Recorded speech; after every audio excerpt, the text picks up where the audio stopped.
एउटा सानो गाउँमा बुवा आमा र उनीहरूको एउटै छोरासँग सुखी परिवार बसिरहेको थियो। बुवा, आमा, मेरो +2 को एक्जाम सकियो। धेरै राम्रो बाबु, अब तेरो भविष्य अझ राम्रो बनोस्। अब नेपालमा बस्नुभन्दा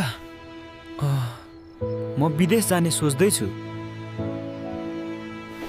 छोराले विदेश जाने कुरा गरेपछि घरको वातावरण गम्भीर बन्न थाल्यो।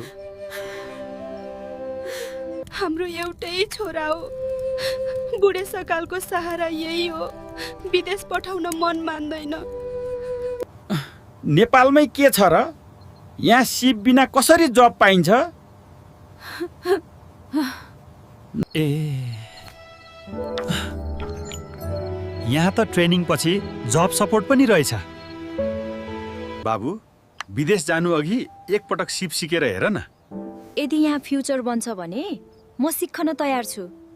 बुवाले छोरालाई कान्तिपुर टेक्निकल इन्स्टिट्युट पुर्याए, जहाँ प्र्याक्टिकल स्किल ट्रेनिङको नयाँ बाटो खुलेको थियो। सिप राम्रोसँग सिक्यौ भने जब र क्यारियर दुवै बनाउन सकिन्छ। छोराले अब प्र्याक्टिकल सिप सिक्न सुरु गर्यो। आमा, बुवा, मैले जब सुरु गरेँ।